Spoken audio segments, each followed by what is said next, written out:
ಗಳಲ್ಲಿ ಸಾಷ್ಟಾಂಗ ನಮಸ್ಕಾರವನ್ನು ಮಾಡ್ತಾ ಪೂಜ್ಯ ಧರ್ಮಾಧಿಕಾರಿಗಳ ದಂಪತಿಗಳಲ್ಲಿ ನಮಸ್ಕರಿಸ್ತಾ ನಮಗೆಲ್ರಿಗೂ ಕೂಡ ಮಾರ್ಗದರ್ಶಕರಾಗಿರುವಂಥ ವಾನರಾಶಿ ಬಾಲಕೃಷ್ಣ ಭಾಗವತರ ಪಾದಪದ್ಮಗಳಿಗೆ ನಮಸ್ಕಾರ ಮಾಡ್ತಾ ಎಲ್ಲ ನಮ್ಮ ಟ್ರಸ್ಟೀಸಿನವ್ರಿಗೆ ಸ್ಮರಿಸ್ತಾ ಇಲ್ಲಿ ಆಗಮಿಸಿರುವಂಥ ಎಲ್ಲ ಧ್ಯಾನಾಸಕ್ತಿರ ನಿಮ್ಮೆಲ್ಲರ ಪಾದಗಳು ಕೂಡ ನಮಸ್ಕಾರ ಮಾಡ್ತಾ ಇದ್ದೀನಿ. ಈಗ ಒಂದು 20 ನಿಮಿಷಗಳ ಕಾಲ ಸದ್ಗುರು ತಾತಯ್ಯನವರು ಹೇಳಿರುವಂಥ ಧ್ಯಾನ ಮೆಡಿಟೇಷನ್ ಅಂತ ಕರಿತೀವಲ್ಲ ಇಂಗ್ಲೀಷ್, ಅದನ್ನು ಹೇಗೆ ನಾವು ಮನೆಗಳಲ್ಲಿ ಅದನ್ನು ಅಭ್ಯಾಸ ಮಾಡೋದು ಅನ್ನೋದನ್ನು ಪೂಜ್ಯ ಧರ್ಮಾಧಿಕಾರಿಗಳು ಹೇಳಿರುವಂಥ ಮತ್ತು ತಾತಯ್ಯನವರು ಒಂದು ಸಂಕಲ್ಪದಂತೆ ಅದನ್ನು ನಾವು ದಿನನಿತ್ಯದಲ್ಲಿ ಯಾವ ರೀತಿ ನಾವನ್ನು ಅಳವಡಿಸ್ಕೊಂಡು ನಮ್ಮ ಮನಸ್ಸನ್ನು ಮತ್ತು ನಮ್ಮ ಜೀವನ ವಿಧಾನವನ್ನು ರೂಪಿಸ್ಕೋಬೋದು ಅನ್ನೋದನ್ನು ಒಂದು 20 ನಿಮಿಷಗಳ ಕಾಲ ಅಭ್ಯಾಸ ಮಾಡೋಣ. ಹೊಸಬ್ರು ಮತ್ತು ನಮ್ಮ ಹಳಬರು ಧ್ಯಾನಾಸಕ್ತರಿರೋದರಿಂದ ಇಬ್ಬರನ್ನೂ ಸೇರಿಸ್ಕೊಂಡು ಕೆಲವು ವಿಚಾರಗಳನ್ನ ಹೇಳ್ತೀನಿ. ಮನೆಯಲ್ಲಿ ನಾವು ಧ್ಯಾನ ಮಾಡಬೇಕು ಅಂತಂದರೆ ತಾತಯ್ಯನವರು ಒಂದು ಧ್ಯಾನದ ವಿಧಾನವನ್ನು ಹೇಳಿದ್ದಾರೆ. ನಮ್ಮ ದಿನನಿತ್ಯದ ಜೀವನದಲ್ಲಿ ನಮ್ಮ ಜೀವನ ಸರಿ ಹೋಗಬೇಕು ಅಂತಂದರೆ, ಸರಿಯಾದ ಮಾರ್ಗದಲ್ಲಿ ಹೋಗಬೇಕು ಅಂತಂದರೆ ಧ್ಯಾನ ಬಹಳ ಬಹಳ ಮುಖ್ಯ. ಯಾಕೆ ಮುಖ್ಯ ಅಂತಂದರೆ ಧ್ಯಾನ ಮನಸ್ಸಿಗೆ ಸಂಬಂಧಪಟ್ಟಿರೋದು, ಆಸನಗಳು ಅವೆಲ್ಲ ಕೂಡ ದೇಹಕ್ಕೆ ಸಂಬಂಧಪಟ್ಟಿರೋದು. ಆದ್ದರಿಂದ ಈ ದೇಹ ಪಂಚಭೂತಗಳಿಂದ ಆಗಿದೆ. ಪಂಚ ಅಂದರೆ 5 ಭೂತಗಳು ಅಂದರೆ 5 ಎಲಿಮೆಂಟ್ಸಿಂದ, ಇಂಗ್ಲೀಷ್ನಲ್ಲಿ ಎಲಿಮೆಂಟ್ಸ್ ಅಂತ ಕರಿತೀವಿ. 5 ತತ್ವಗಳಿಂದ ಆಗಿದೆ. ಒಂದನೇದು ಭೂತತ್ವ ಅಂತ ಕರಿತೀವಿ. ಭೂತತ್ವ ಅಂದರೆ ಭೂಮಿ ಅಂತಲ್ಲ ಅರ್ಥ, ಗಟ್ಟಿ ಪದಾರ್ಥ ಏನಿದೆಯೋ ಅದೆಲ್ಲವೂ ಭೂತತ್ವ ಅಂತ ಅರ್ಥ. ಉದಾಹರಣೆಗೆ ಈ ನಮ್ಮ ದೇಹ, ಮೂಲೆಗಳು ಇವೆಲ್ಲ ಸೇರಿ ನಿಮ್ಮ ಆಕಾರ ಇದೆಯಲ್ಲ, ಇದೆಲ್ಲವೂ ಸೇರಿ ಭೂತತ್ವ. ಎರಡನೇದು ಜಲತತ್ವ. ಜಲತತ್ವ ಅಂತಂದರೆ ಏನೋ, ಅದು ತೇವಾಂಶದಿಂದ ಕೂಡಿರುತ್ತೆ. ನಮ್ಮ ದೇಹದಲ್ಲೂ ಕೂಡ ಆ ತೇವಾಂಶ ಇರುತ್ತೆ. ರಕ್ತ ಇರ್ಬೋದು, ಅಥವಾ ನಾವು ಕುಡಿಯುವಂಥ ನೀರಿರ್ಬೋದು, ಮಲಮೂತ್ರಗಳಿರ್ಬೋದು, ಇದೆಲ್ಲ ಕೂಡ ಜಲತತ್ವ ನಮ್ಮ ದೇಹದಲ್ಲೂ ಇದೆ, ಪ್ರಕೃತಿಯಲ್ಲೂ ಇದೆ. ಎರಡನೇದು. ಮೂರನೇದು ಅಗ್ನಿತತ್ವ. ನಮ್ಮ ದೇಹದಲ್ಲೂ ಕೂಡ ಬಿಸಿ ಅನ್ನುವಂಥ ಅನುಭವ ನಮಗೂ ಇದೆ, ನಮ್ಮ ಹೊರಗಡೆನೂ ಇದೆ. ಈ ಒಂದು ಬಿಸಿ ತತ್ವ ಅದನ್ನು ಅಗ್ನಿತತ್ವ ಅಂತ ಕರಿತೀವಿ.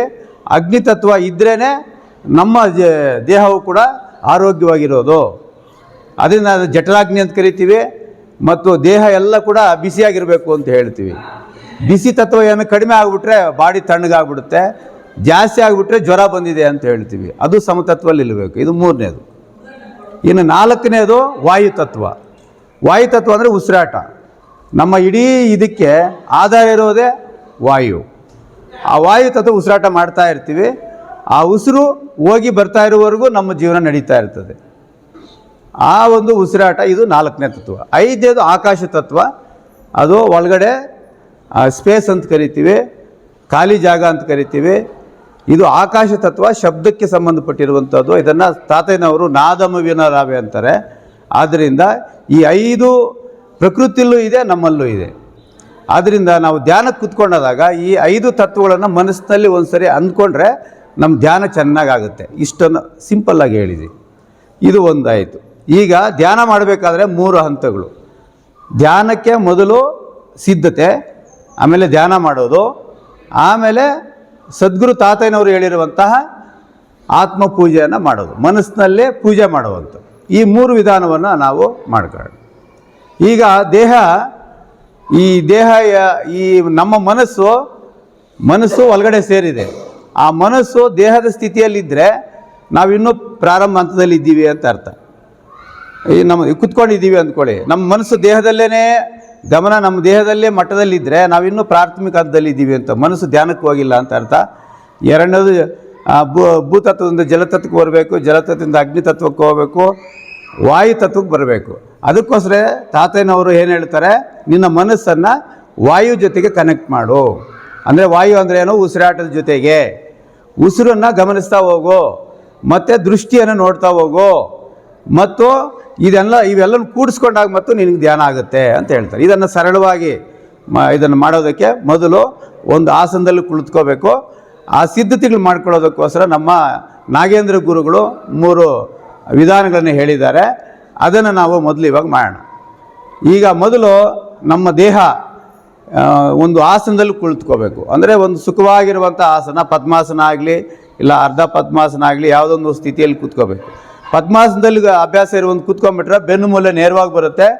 ಆವಾಗ ನಮ್ಮ ಧ್ಯಾನ ಅಭ್ಯಾಸ ಇರುವಂಥವ್ರಿಗೆ ಬೇಗ ಆಕಾಶ ತತ್ವಕ್ಕೆ ಹೋಗ್ತದೆ.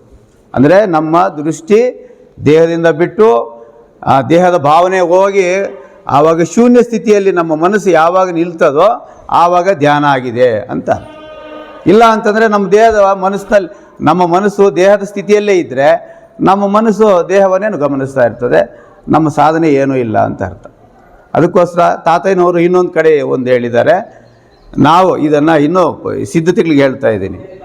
ಇನ್ನೊಂದು ಏನು ಅಂತಂದರೆ, ಒಂದು ಮರದಲ್ಲಿ 2 ಪಕ್ಷಿಗಳಿದ್ದಾವೆ ಅಂತಂದು ಭಾವಿಸ್ಕೊಳ್ಳೋಣ. ಒಂದು ಮೇಲ್ಗಡೆ ರೆಂಬೆಯಲ್ಲಿ ಒಂದು ಪಕ್ಷಿ ಕುಳಿತಿದೆ, ಕೆಳಗಡೆ ರೆಂಬೆಯಲ್ಲಿ ಇನ್ನೊಂದು ಪಕ್ಷಿ ಕೂತಿದೆ.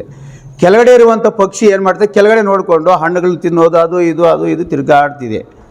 ಮೇಲಿನ ರೆಂಬೆ ಇರುವಂಥದ್ದು ಅದು ಪ್ರಶಾಂತವಾಗಿದೆ, ಕಲರ್ಫುಲ್ಲಾಗಿ, ಅಂದರೆ ಒಂಥರ ಬ್ರೈಟ್ನೆಸ್ ಇದೆ, ಲೈಟ್ನೆಸ್ ಇದೆ, ಪ್ರಶಾಂತವಾಗಿದೆ, ಅಸನ್ಮುಖವಾಗಿದೆ, ಅದಕ್ಕೆ ಯಾವುದೇ ಕೊರತೆ ಇಲ್ಲ, ಪೂರ್ಣತ್ವದಿಂದ ಕೂಡಿದೆ, ಅದು ಬ್ರೈಟ್ನೆಸ್ ಆಗಿದೆ. ಆದರೆ ಕೆಳಗಡೆ ಇರುವಂಥ ಪಕ್ಷಿ ಏನಾಗಿದೆ, ಅದು ಆ ಕಡೆ ಈ ಕಡೆಗೆ ಒದ್ದಾಡ್ತಿದೆ. ಇದನ್ನು ಏನಂದರೆ, ಮೇಲ್ಭಾಗದಲ್ಲಿರುವಂಥದ್ದು ಗುರು, ಕೆಳಭಾಗದಲ್ಲಿರುವಂಥ ಪಕ್ಷಿ ನಾವೆಲ್ಲರೂ. ಇವಾಗ ಈ ಕೆಳಗಡೆ ಇರುವಂಥದ್ದು ಏನಪ್ಪ ಅಂದರೆ ಮನಸ್ಸು, ಮೇಲೆ ಇರುವಂಥದ್ದು ಬುದ್ಧಿ. ನಮ್ಮ ಗುರುಗಳು ಹೇಳಿರುವಂಥದ್ದು. ಆ ಬುದ್ಧಿ ಏನು ಹೇಳ್ತಾ ಇರ್ತದೆ, ಅಥವಾ ದೈವತ್ವ ಏನು ಹೇಳ್ತಾ ಇರ್ತದೆ, ಕೆಳಗಡೆ ನೋಡ್ತಾ ಸ್ಮೈಲಿಂಗ್ ಕೊಡ್ತಾ ಇರುತ್ತೆ, ನಮ್ಮ ಆಟಗಳೆಲ್ಲ ನೋಡ್ತಾ ಇರುತ್ತೆ. ಯಾಕೆಂದರೆ ಮನಸ್ಸಿನಲ್ಲಿ ಅರಿಷಡ್ವರ್ಗಗಳಿದ್ದಾವೆ, ಅಷ್ಟಮದಗಳಿದ್ದಾವೆ. ಈ ಮನಸ್ಸು ಸೇರಿರೋದ್ರಿಂದ ಮನಸ್ಸು ಆ ಕಡೆ ಈ ಕಡೆ ಒದ್ದಾಡ್ತಾ ಇದ್ದಾಗ ಅದು ನೋಡ್ತಾ ಇರ್ತದಂತೆ, ಏನಯ್ಯ ಹಿಂಗೆ ಒದ್ದಾಡ್ತಾ ಇದೆಯಾ, ನನ್ನ ಕಡೆ ನೋಡು ಅಂತ. ಅದರಿಂದ ನಾವು ಆವಾಗ ಆ ಕಡೆ ಮೇಲ್ಗಡೆಗೆ ನೋಡಿದಾಗ ಆ ಸ್ಮೈಲಿಂಗ್ ಫೇಸ್ ಕಾಣಿಸುತ್ತೆ. ಆವಾಗ ಅವ್ರು ನಗ್ತಾ ಇದ್ದಾಗ ನಮಗೆ ಫ್ಲ್ಯಾಶ್ ಬ್ಯಾಕ್ ಆಗಬೇಕು, ಅಯ್ಯೋ ಮೂರ್ಖನಾಗಿ ವರ್ತನೆ ಮಾಡಿಬಿಟ್ಟೆ, ಅದು ನಿನ್ನ ಕಡೆ ನೋಡ್ತೀನಿ ಅಂತಂದಾಗ. ಆದರೆ ಇದು ಮನಸ್ಸು ಹಂಗೆ ಹೋಗಲ್ಲ, ಆ ಕಡೆ ಈ ಕಡೆ ಹೋಗೋದು ಸಹಜ. ಯಾಕೆಂದರೆ ಅರಿಷಡ್ವರ್ಗಗಳಿದ್ದೀವಿ, ಮಾಯೆ ಸಿಕ್ಕಾಕೊಂಡಿದ್ದೀವಿ.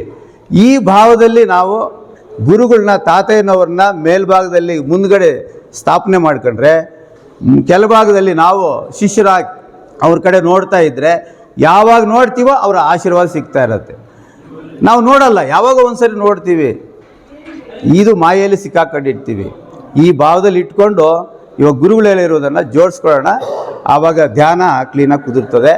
ಈ ಭಾವ ಈ ಸಂದರ್ಭದಲ್ಲಿ ನಮ್ಮ ಗುರುಗಳು ಅದು ಹೇಳಿರೋದನ್ನು, ಈ ಮಾತು ಒಂದು ಎಕ್ಸ್ಟ್ರಾ ಹೇಳಿದ್ದೀನಿ. ಇದು ನಾವು ಧ್ಯಾನಕ್ಕೆ ಕೂತ್ಕೊಂಡಾಗ ನಮ್ಮ ಗುರುಗಳು ಮುಂದೆ ಇದ್ದಂಗೆ ಭಾವಿಸ್ಬೇಕು. ಅವ್ರು ನೋಡ್ತಾ ಇದ್ದಾರೆ, ಆಶೀರ್ವಾದದಲ್ಲಿದ್ದಾರೆ, ಇವ್ರು ನಾವಿಲ್ಲಿದ್ದೀವಿ. ನಾವು ಅವ್ರ ಸ್ಥಿತಿಗೆ ಹೋಗ್ಬೇಕು ಅಂತಂದರೆ, ನಮ್ಮ ಮನಸ್ಸು ಕೂತ್ಕೊಂಡ ತಕ್ಷಣ ಮನಸ್ಸು ಕಾಮಸ್ಥಿತಿಗೆ ಬಂದಾಗ, ಧ್ಯಾನದಲ್ಲಿ ಅದು ಬರುತ್ತೆ.